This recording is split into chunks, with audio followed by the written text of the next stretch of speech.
Ang Persons with Disabilities Identification Card or PWDID ay isang dokumento na ini-issue sa mga taong may kapansanan para makatanggap sila ng benepisyo at pribilehyo na nakapaloob po sa Republic Act 7277 o ang Magna Carta for Disabled Persons. Pero paano at saan nga po ba pwedeng kumuha ng Persons with Disabilities ID at ano bang mga kapansanan po ang qualified para po makakuha ng ganitong klaseng ID? Ang mga sagot sa tanong ni Emma, ating aalamin kasama po ang ating bisitang chairman ng Pambansang Kapisanan ng mga May Kapansanan ng Pilipinas na si Joniro Don Fredejas dito po sa sagot namin kay you. Good morning Welcome po back and welcome po. back. Good morning mga kada. And thank you for having me. Ito na po. Okay, Sir Don, ito po bang PWD-ID? Saan po pwedeng makuha ito? At kailangan po ba personal na pumunta doon ang kada nating may kapansanan? Yeah. Maraming pwede pagkuhanan ng ID. In fact, lahat ng LGU o mga local government units ay meron silang tanggapan para mag-issue ng ID ng mga may kapansanan. Okay. Ano pong klaseng mga disabilities po ang pwedeng Mag-apply po. pagbigyan? Yeah. Sa Pilipinas po, merong 10 uri ng kapansanan. At lahat po yung 10 yon ay pwede mag-apply. Ano po itong mga 10 ito? So, ang ilan po dyan ay yung blind, deaf, yung basic, yung physical disability, meron tayong psychosocial, Okay. may mental. Ano po yung psychosocial? Psychosocial, sila yung mga hirap na makipag-ugnayan sa kanilang environment. Halimbawa, merong Yung mga isang kada common- nating nasa autism spectrum, marahil mga ganun. karaniwang halimbawa dyan ay yung mayroong psoriasis. Oo. So yung psoriasis, hirap sila makipag-communicate sa environment kasi nga, ano sila, parang inferior, parang hindi sila, nahiya sila na, sila Opo, merong, opo. yeah. Although hindi naman yung nakakahawa, kaya lang, hindi sila makarelate ng Correct. maayos sa komunidad. Nahihiya po sila, no? Yun ang psychosocial na disability. Psychosocial, mental, you said. Mental, yeah. Yung sa mental naman, yung may mga autism, at yung Down mga Down syndrome. Yun ang mga intellectual, yung hirap sila na so yung mag-compute sa mathematics, mag-analyze, yan yung mga intellectual. Meron ding special na disability, yung cancer, at yung rare disease. Rare disease. Rare Yeah. diseases. Okay. Pero sa lahat po na ito, ay mahanap natin dyan sa Magna Carta for Disabled Persons. Nandun po sila, kasama po sila, covered sila ng Magna Carta, and all of them can apply for ID. Personal po ba kailangan itong i-apply? Meron kasi mga hindi kayang mag-apply in person, so they can be applied by somebody else, yung guardian nila, but they have to have yung guardian na mag-apply, ay meron dapat silang authority Okay. or consent Authorization. na galing sa may-ari nung Yung talaga nag-a-apply po. Yeah, applicant. May bayad po ba ito kapag kumuha? Ang bayad yung pamasahe lang papunta doon. Pero walang bayad. Pagkuha ng ID. Yung pagkuha walang ID. Yung ID walang bayad. Pero, sir, paano po mapapatunayan? Halimbawa, ganyan na nga, nagpadala ng representante. Oo. Paano po mapapatunayan na totoong may disability itong Ayun. ina-applyan? Oo. Actually, yun yung basic na isa lang dapat ang proseso ng pagkuha ng ID. Kaya lang, nung iniisip ko, isa lang nga ba? So, maaaring isasama natin doon yung parang complicated na mag-apply. Pero yung basic, karaniwan lang, yung medical certificate nung aplikante, dapat meron siyang med-cert na magpapatunay na itong aplikante ay may kapansanan. So, hinihingi po yung med-cert na to? Nung LGU. Okay. Ano pa po? Yung kanyang, para malaman na siya talaga ay yung tao na nag-apply, yung kanyang ID na government issued. Like school ID siguro or employment ID. Mga valid IDs po Yeah. na Okay. iba. That's ano naman, no? Typical yan. Kapag meron kang representante, dapat may authorization letter and government-issued ID. Yeah, meron kasing dalawang klase din ng pagkakaroon ng disability.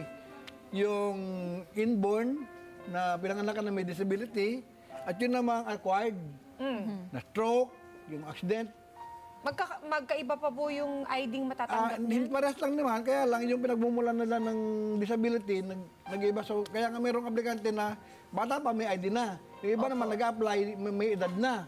So, nagtataka kasi bakit may edad ka na ngayon ka na nag-apply? Kasi na-acquire ko yung aking kapansanan. Oo, dapat wala Late namang na. wala namang dapat na difference pa doon, no? Yes. Or distinction. Dapat Oo. pareho silang bigyan. Yeah. Pero halimbawa po, tulad nga po nung acquired, halimbawa, naka-recover. So, pwede po silang matanggalan nitong PWD ID? Yeah, oo, pwede silang hindi ma-issue na pag halimbawa, una, Every year po ba ito? hindi, every 5 years. Every 5 years. Yung alam ng ilan, 3 years lang, pero 5 years na ngayon Okay. ang pag-renew ng ID. So, doon po, pwedeng after 5 years, pag naka-recover na, nag-apply po sila ulit, tapos nakita po na okay na, pwede na pong hindi sila mabigyan na ng PWID. Oo, pwede hindi na kasi pag nag-apply ka ulit, dapat meron ka ulit na madaling certificate, magkita ka na, ay, wala ka ng disability, so hindi ka na pwedeng bigyan kasi naka-recover ka na. Correct. Sir Don, ito na nga. Alam naman natin na marami tayong mga kadang nabibigyan din ng ID kahit wala naman talaga silang kapansanan. Katulad po nung halimbawa, sasabihin mo meron kang mental disability, paano nila mapapatunayan yun? Hindi, yung doktor ang magpapatunay doon, kaya dala niya yung Med-cert. Oo. Doon mo makikita na meron talaga siyang, na-check up. Pero alam niyo po to for a fact, na talagang meron din nabibigyan na hindi naman Oh, actually, nararapat. maraming pagkukuha na pwede. Pwede mong sabihin dito, sa recto nakakakuha ng ID na Peke. fake. Oo. Meron din pwede rin gayahin na lang nung ibang tao na, di ba, sa computer, pwede nang gayahin. Kasi kamakailan lang po, umiiling na talaga yung restaurant industry dahil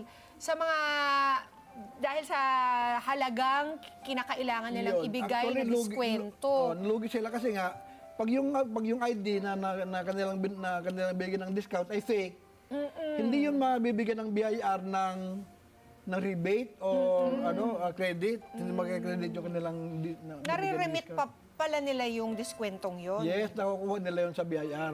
Oh, pero kung peke ang humingi ng hindi diskwento, pwede. Hindi nila makukuha. sorry na lang sila. Yeah, kaya nga hindi pwedeng tanggihan ka ng isang tindahan o restaurant kasi nga babawi mo naman yun doon sa BIR. Oh, So hindi ka pwedeng sabihin, ay lugi kami. Hindi ka malulugi kasi mababawi mo yun. Oo. Sige nga, patuloy nyo na po ibigay yung mga benepisyong natatanggap na may Oo mga nga, karaniwan, PWD ID. Mga, di ba, 20% discount? 20% Yes. sa Pwede sa pagkain. pagkain, Sa pwede sa movie restaurants. houses. Movie houses. Oh, ang maganda naman, may mga LGUs na hindi lang discount, talagang totally libre na yung may mga kapansanan. Okay. Ang QC nagbibigay. Okay, depende po yan sa LGU. Yeah, correct. Correct. Ano, Ano pa pa po po? ang mga benepisyo? Yes, education, meron din. Sa pamasahe, meron din. Yes. Oo, yung mga, lahat ng bibilhin, Alam ko pati parking minsan. Yes. Libre. sa parking Depende naman, ulit. depende rin sa LGU. Oo. Kasi sa QC, nagbibigay pag nagka-QC ka. Kaya lang pag hindi ka nagka-QC, hindi ka pwede bigyan ng Sa gamot discount. po, meron din. Gamot din, meron din.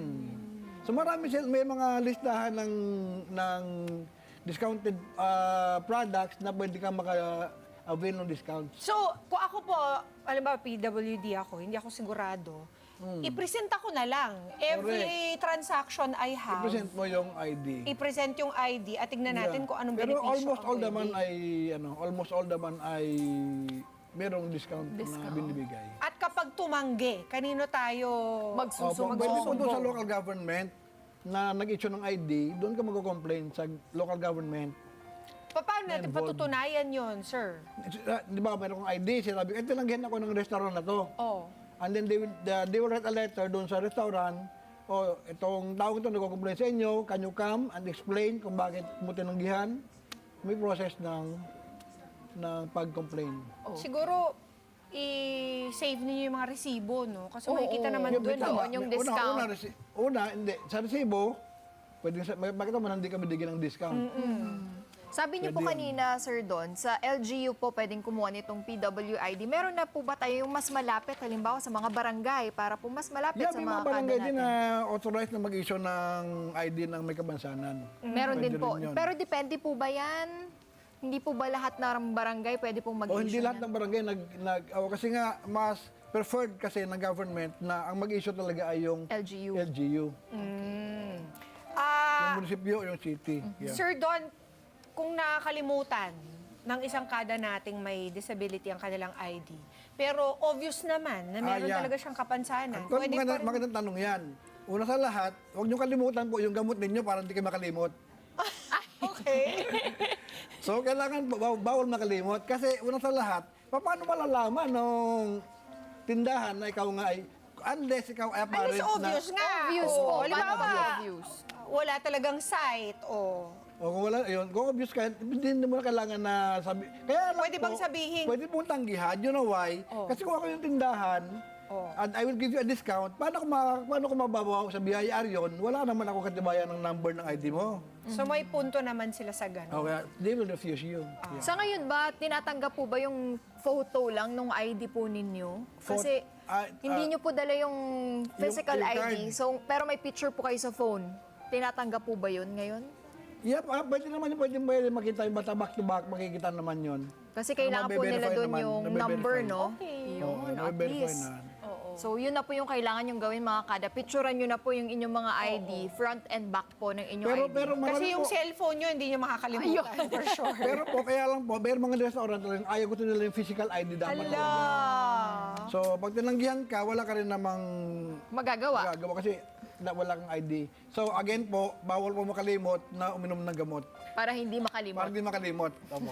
Oo. So, yun. Hanggang ngayon talaga, no ID, no entry, entry. and discount. No, no ID, no discount.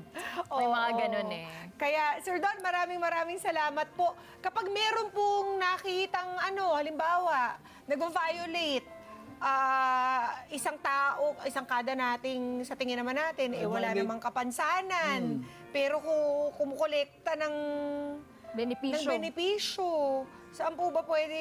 So, yun, again po, doon po sa LGU tayo pupunta. Oo. Kaya mas maganda nga po ngayon kasi ang LGU malapit na lang. Pwede sa barangay na ireklamo Yes. yung mga gusto mag-avail na hindi naman qualified. Meron po ba kayong naiisip na sana ay idagdag nila sa mga benepisyo na marahil nakalimutan or hindi na Oo isama? nga. So, mayroon pa rin mga products or items na hindi kasama doon sa Benefits sa po. discount. Oo. So, Kagaya po ng, for example, halimbawa, doon sa mga sports, gyms, di ba? Sa So, gym. gym. So, hindi po, may mga deaf na gusto mag-exercise. Wala kang discount doon. So, how can you avail of these discounts? Yung mga or ganun. sa mga physical therapy siguro. Sa therapy, Kailangan meron, nila. sa therapy may discount may na rin. discount na Kaya po. lang po, may mga ayaw magbigay. Kasi nga, karaniwan, yung therapist din minsan, like mga masahista, blind din, May PWD kapansanan din. So parang kaya namang hingan mo pa ng discount. Oo. I-blind din sila. Tama. Okay, kaya So- Sir Don, para po sa mga kada nating nais po kayong ikonsulta pa, saan po pwede? Una po sa lahat, yung pong mga hindi pa sure na sila ay may disability, ang best po talaga ay magpa-check up sa doktor. Hindi po pwedeng i-assume na sabihin mo, feeling ko meron akong... At Disability. ito pa pala, yung mga yung apparent disability, hindi na mo kailangan ng med-cert para makakuha ng ID. So, mismo po yung City Hall, pag makita ka ng taga City Hall na, tingin nung iyong disability, nakita naman na blind ka talaga. So, hindi na kailangan i-require yung Med-cert. med-cert. Halimbawa, ikaw man ay stroke at hirap ang wilakad o naka-wheelchair ka, hindi ka nahinga ng... Maliban na lang again kung ikaw ay magaling talaga mag-pretend na ikaw ay may disability. Pero mas maganda meron na para sure na po talaga, hindi ba? Para Minsan nga, may nangyari yan. Yung isang guy, nagjo-joke siya doon sa munisipyo na mag-avail siya ng ID, nagpila-pilayan siya. Magaling siya talaga mag-arte. Nakakuha siya ng ID. Nako po. Yun ang marami, actually, ito lang po, hindi lang po problema ng natin yan sa mga may kamansanan. Sa lahat ng aspeto ng gobyerno, ng ating gobyerno, meron po talagang fake diploma, fake, di ba? Hindi lang yun. Meron ding fake ID, meron ding fake person. Magkaiba yun. Yung fake ID, fake yung Pagkagawa. ID. Yung fake person, meron siyang ID na tunay, pero hindi naman talaga siya PWD. So yung fake person na PWD yan. So sana So, wag na lang gawin. avoid fake people. Ay, naku. Grabe Sige. naman. So, Oo, pati ba naman ito? Kaya, Ah. Sir Don, maraming Maraming salamat. po. So, Saan see po you kayo po- makakontak? Oo nga, meron kami Facebook sa Pabasa Kabisanan. Pwede nyo pong doon nyo lang sabihin yung inyong complaint. And we help a lot. So may mga nagreklamo sa amin na sila ay nagrabyado, sila ay nabully. Kasi meron kasi mga, actually bullying is kasama sa pwedeng Sa i-complain. batas. Oo. So pwede pong sa Facebook namin, Pabasa Kabisanan, pwede nyo rin pong tawagan. So may number po ako naka-flash. Mamaya na. Oh, nandun na po. Joke lang. Pinakita na po nila. Sige. So, Maraming yun po. salamat. And then, and by the way, see you tomorrow again. Joke lang. Joke lang. Gustong-gusto mo dito, Sir Regular Don. guest na si Sir Don Oo dito nga eh. Thank you so much, Sir Don, Oo sa nga. inyo Nasa pong payroll lang information. nga siya. Oo nga, sige po. Marami pong problema sa may kamansanan. Actually, yun nga po ngayon na Unified ID, di ba? Opo, Ang sinasabi dapat nila unified. sa ID daw, kami daw affected nung mga fake IDs. Ito ang totoo dyan, hindi kami affected ng fake IDs. Kasi yung ID namin ay tunay.